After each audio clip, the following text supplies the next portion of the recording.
Salut série, petite vidéo où je vais vous présenter un combat qui est assez fort sympathique.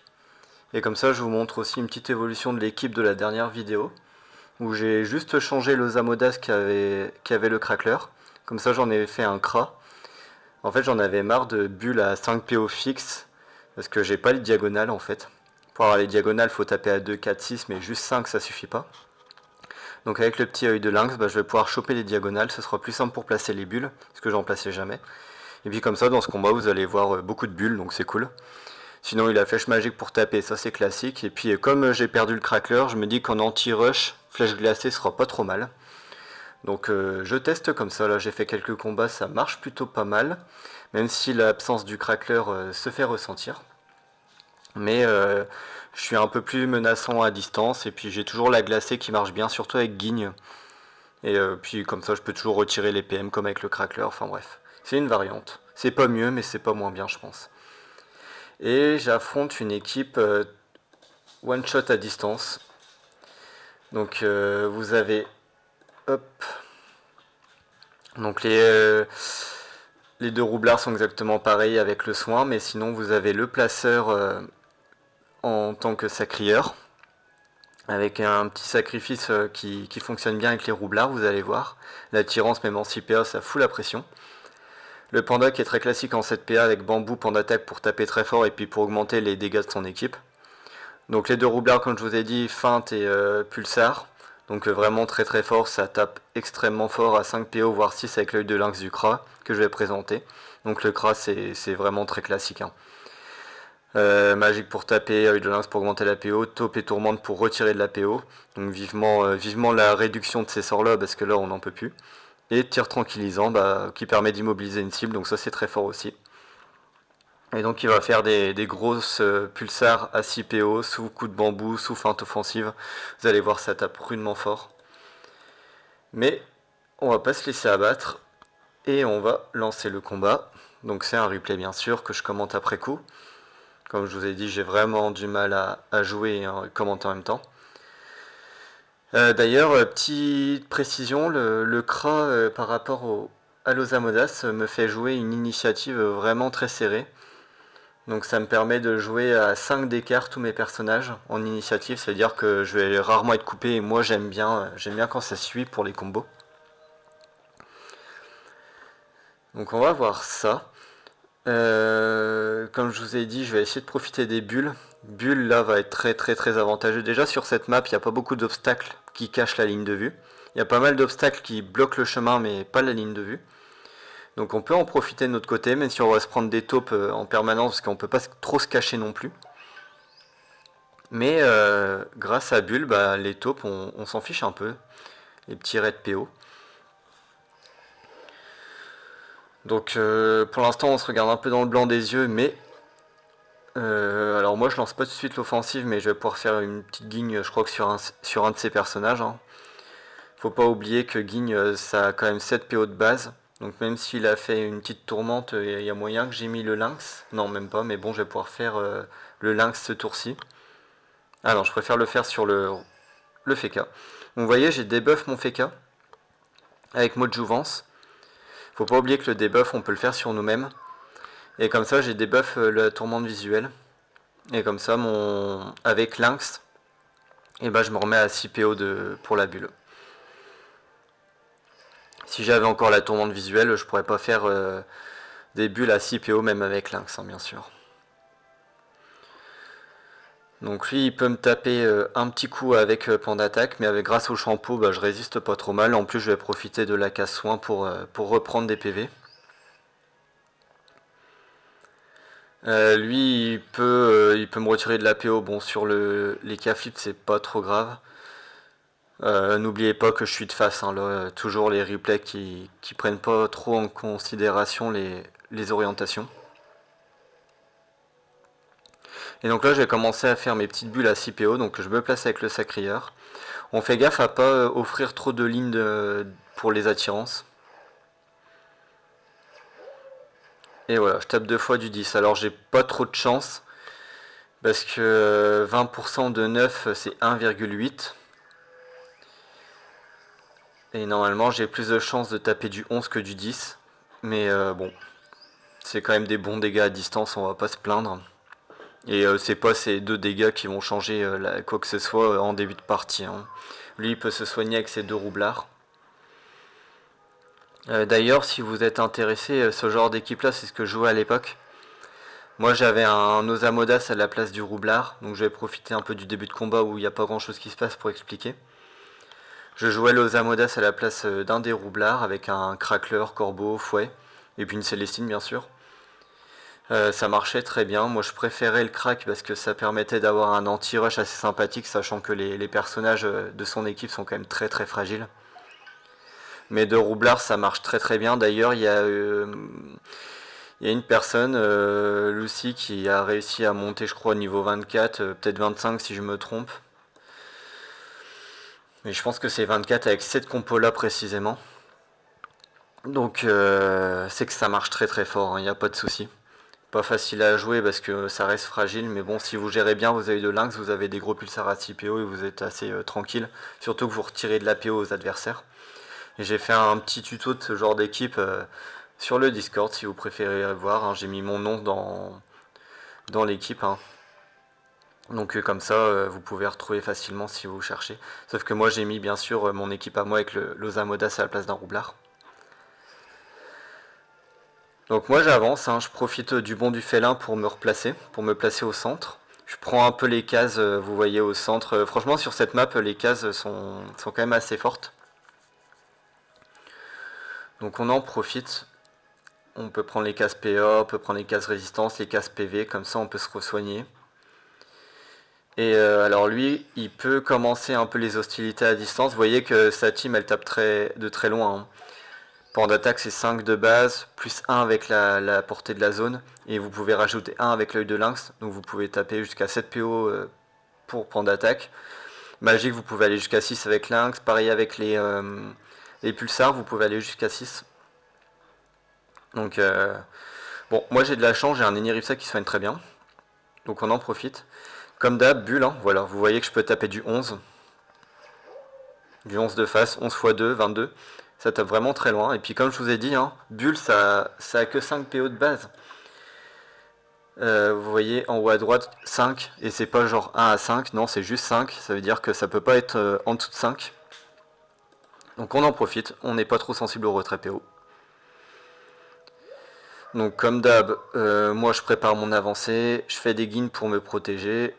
N'oubliez pas que je suis de face, hein, là je suis pas de côté bien sûr. On fait gaffe à pas prendre des attirances, hein. Comme il peut pas faire transpo plus attirance, c'est un peu plus simple à esquiver. Donc faut bien compter les 3 PM du sacrieur et pas se mettre en ligne pour se prendre l'attirance.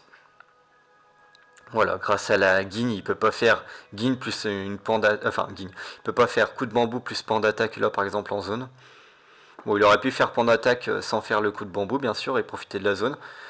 Mais il a préféré faire coup de bambou à mon avis pour faire une belle pulsar. Voilà, alors là il relance sa tourmente. Il fait œil de lynx pour rajouter de la PO sur son panda et sur son roublard. Alors j'ai de la chance, on est sous Dieu Cray, il fait aucun coup critique sur ses taupes. Je suis assez content, même si je peux les debuff, bah, c'est toujours chiant de debuff parce que ça me prive d'un sort de soin. Et vous voyez que sous coup de bambou, il me tape du 27. Il a même pas lancé la feinte offensive, donc ça tape vraiment très fort. Alors bien sûr, il est quand même sur la case dégâts, hein. Donc bien joué à lui. Je back quand même sur les côtés. Ce qui est bien, c'est que les petites cases défensives, elles ont quand même des obstacles devant. Donc ça permet de ne pas se prendre trop de lignes de vue gratuites. Il faut quand même qu'ils viennent en diagonale. Je booste PO le sacrieur, c'est toujours intéressant, mais bon... vous voyez que j'ai quand même moins 1. Malgré l'œil de lynx, j'ai moins 1. Ça veut dire qu'il m'a retiré 2 PO quand même avec la tourmente visuelle et puis une taupe. Donc c'est chiant. Et moi je continue à harceler à distance. Alors là il fait un truc assez intéressant, c'est qu'il a quand même le sacrifice. Le sacrifice dans ce genre d'équipe est vraiment pas mal. Pourquoi? Parce que justement il peut se mettre en feinte offensive et donc avoir moins 60% de résistance. Donc être très très très sensible aux dégâts. Et comme il a fait le sacrifice, c'est le sacrieur qui prend les dégâts à sa place. Et le Sacrieur, il a pas la faiblesse résistance, donc il prend que des dégâts de base. Donc vous voyez qu'il me fait extrêmement mal avec la feinte offensive, même en utilisant APM. Il tape du 23 plus 8, 31. Donc c'est violent. Et voilà, il me refait une autre feinte. Et voilà, il me met à 9 PV. Feinte offensive encore. Hein. Il me fait là du 25 plus 5, 30. Voilà.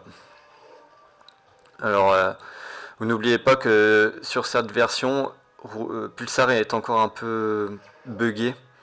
Buggé dans le sens où les calculs de dégâts sont pas bons. Il y a des arrondis un peu trop avantageux, je trouve. Mais ça c'est connu et tout le monde en parle, donc ça va être corrigé au prochain patch. Il va y avoir une nouvelle formule de dégâts pour mieux correspondre à l'époque. Bon, j'ai quand même profité de sa feinte offensive pour le taper avec Bulle. Vous voyez que j'ai quand même fait du 18 x 1 et j'ai lancé une trêve. Alors j'ai pas fait le debuff, je peux pas. Trop peu de PO et puis de toute façon il m'a retiré toute la PO sur mon Eniripsa, donc je peux pas debuff. On peut pas lancer deux fois le mode jouvence le même tour.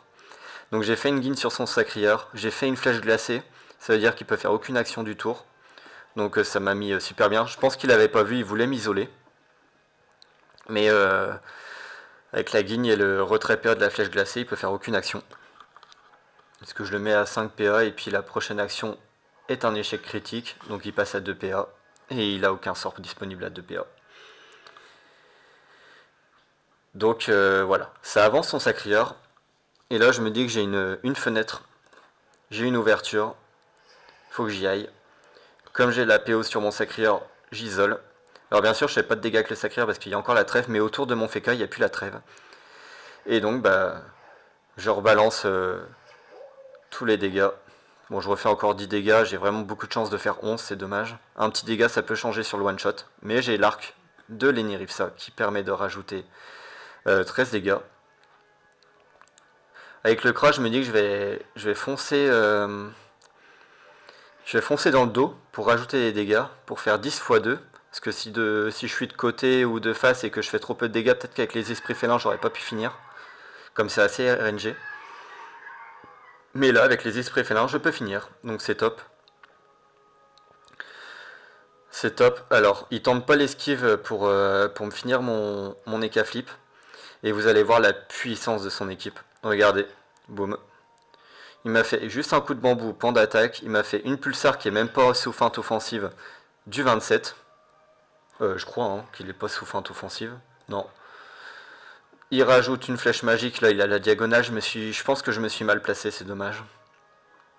Et voilà, il peut faire ses 3 PM pour taper moins fort et juste comme ça mieux se placer et puis me finir mon Kra. Voilà, il m'a fini mon Kra avec 3 personnages, tout simplement. Donc là, je me dis que je vais aller sur le panda.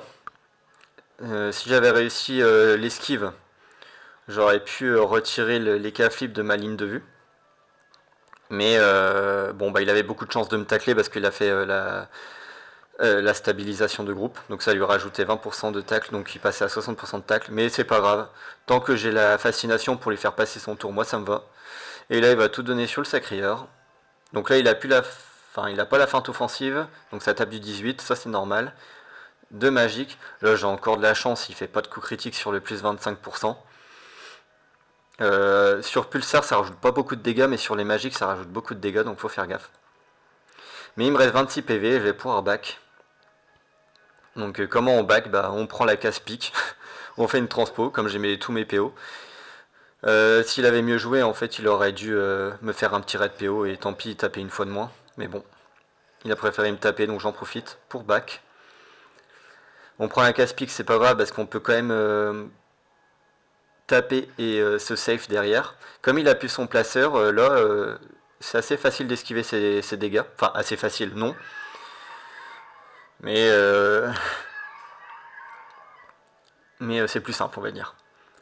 Donc il faut que je tue son panda, donc je le fais. Comme d'hab, je suis de face, mais ça l'empêchera pas de me tuer, vous allez voir.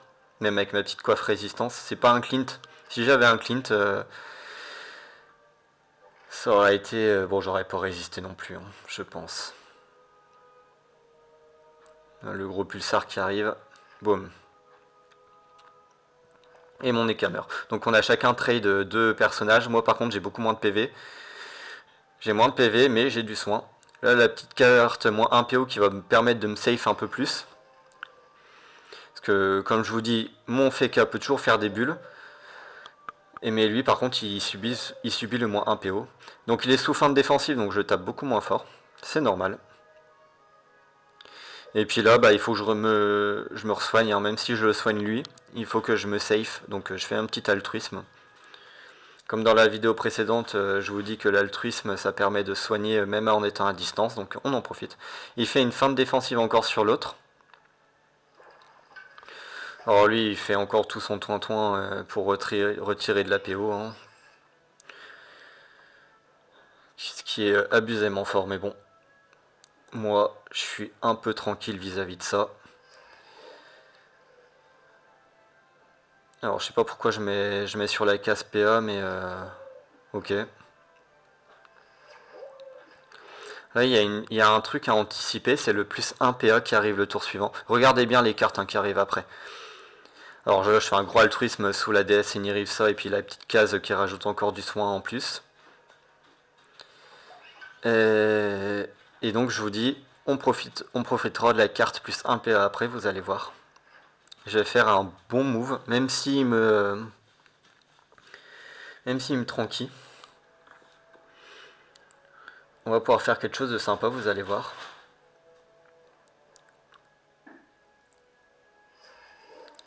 On met sur la case PA, ce qui me permet d'avoir 9 PA et pouvoir faire 3 actions dans le tour. Donc je fais 2 bulles, et j'ai le retour de la trêve, donc je vais lancer la trêve, hop. Comme ça je me safe. Ça sert à rien que je débuff. Par contre j'ai pas soigné parce que je me dis que je vais le laisser bas PV et que moi je suis assez safe comme ça. Faut pas oublier que je profite assez bien de quand même des cases résistance et tout. Donc je crains pas grand chose en ayant 52 PV, même s'il tape fort avec ses roublards. Mais comme il a lancé la feinte défensive avant, il peut plus relancer la feinte pour l'instant, donc il peut pas augmenter ses dégâts. Donc c'est vrai que là il va taper quand même moins fort. Donc là il s'est placé, il a foncé. Donc il s'est mis sur... Enfin je peux le mettre sur une casse-pique, donc on en profite. Je mets quand même mon sacrieur derrière pour en profiter de me cacher. Avec le Feka, je peux aller là pour faire les bulles, mais je préfère aller au corps à corps comme le dernier combat, si vous avez vu, pour aller tacler. Tacler sur la casse-pique, c'est vraiment très fort comme ça. Et là, on lui pose une question, on lui dit est-ce que tu veux tenter l'esquive, sachant que mon Feka a 60% de tacle, et il sacrie 20, donc il a quand même un peu moins de chance d'esquiver. Soit il tente l'esquive pour taper, soit il tape et il reste sur place. Donc là il a préféré taper mais il peut pas bouger parce que Pulsar retire tous les PM. Et on est bientôt en mort subite, enfin le tour suivant on est en mort subite, vous voyez, 15. Et donc la case pique va faire 2 fois plus de dégâts. N'oubliez pas qu'en mort subite les cases bonus, hein, toutes les cases qu'il y a sur le sol qui activent des bonus ou des malus, et elles sont doublées. Bon, il tape quand même pas mal mon Feka. Donc je me retrouve à 8 PV, donc je vais le safe en le mettant sur la case résistance. Donc là la case résistance par exemple me donne 60% de résistance au lieu de 30. Là je fais un altruisme et je laisse pile à 30 PV. Et vous savez que la case pique tape du 15, en mort subite ça tape du 30. Voilà. Donc comme ça je peux tuer. J'ai bloqué les lignes de vue. En plus avec le dieu Inutroph il peut pas trop bouger. Donc il peut pas atteindre mon Feka. Et mon Feka il va profiter de la case vie pour se soigner du 7x2. Bon, il m'a tapé quand même pas mal avec son roublard encore une fois parce que qu'il est sous feinte offensive, mais moi du coup je vais lui taper énormément aussi. Hop, et je crois que je tue. Voilà. Au pire j'aurais pu tuer avec l'Iniripsa avec son arc. Et là il va abandonner, donc ça sert à rien de continuer. Je crois même que de toute façon je fais encore 2 altruistes, donc je me soigne très bien. Puis son Kra il va rien pouvoir faire. Il va rien pouvoir faire pour abattre mes 3 persos. Enfin, il pourra pas le faire, donc j'ai gagné ce combat comme ça. Donc c'est assez sympa comme combat parce que, enfin voilà, c'était assez tendu tout le long. Les 2 roublards à gérer, c'est vraiment horrible. c'est horrible, mais c'est comme ça. C'est vraiment très fort. Il avait beaucoup de distance par rapport à moi, mais dans un sens, je le compterais pas mal parce que j'avais quand même la bulle. Vous voyez que j'ai fait bulle limite tous les tours. Il y a juste une fois où je me suis bloqué la ligne de vue. Et je pouvais pas y faire grand chose, je pense. Ou alors j'ai mal joué, ce qui peut arriver. Du coup, bah, j'ai pu profiter de bulle pour avoir toujours 5 PO minimum. Je pouvais pas descendre en dessous et comme ça je pouvais l'allumer. J'ai réussi à lui isoler son sacrieur un tour pour le one shot d'un coup. J'ai pu tuer son Pandawa le tour suivant ou 2 tours après grâce à la fascination. Et là, à partir de là, j'ai eu un avantage. J'ai surtout eu un avantage en tuant son sacrieur parce qu'il pouvait plus placer ses personnages pour m'atteindre. Et les roublards, c'est vrai que c'est fort parce que ça tape fort, mais c'est quand même pas facile Pulsar sans placeur parce que si vous vous exposez, vous pouvez pas vous cacher si vous utilisez Pulsar parce que vous retirez tous vos PM en tapant. Et si vous utilisez tous vos PM avant de taper, vous taperez beaucoup moins fort. Donc oui, Pulsar c'est fort, mais ça se contre. Ça se contre pas mal s'il n'y a plus de placeur, donc on en profite. Et là, la petite variante avec le crack qui me permet de taper un peu plus loin avec la bulle, vous l'avez pas trop vu. Parce que il n'y a qu'une fois où j'ai tapé à 6 PO, après j'ai été que à 5 PO parce que voilà, j'étais un peu excentré en. Enfin, j'avais mon Kra et mon Feka qui étaient vraiment éloignés entre eux. Donc je pouvais pas trop me boost PO, mais j'ai pu boost PO de temps en temps mon sacrieur. La perte du Crackler me fait un peu mal. Je pense que le Crackler dans ce match-up aurait été un poil mieux. Mais le Cross en est bien sorti avec un tour soufflage glacé plus guigne sur son sacrieur. Ça a vraiment clutch la partie. Bon, je pense qu'il a mal joué sur ce tour-là parce que vous avez vu qu'il s'était mis là et que j'ai pu l'isoler avec le sacrieur. Mais, mais c'est grâce quand même à la glacée plus guigne. Je pense qu'il s'est précipité. Mais j'aime bien ce petit Kra avec le. Bon, il est plus là, mais avec la petite glacée. Je pense que ça peut faire un bon anti-rush. J'espère que le petit combat vous a plu. Et puis je vous dis à la prochaine.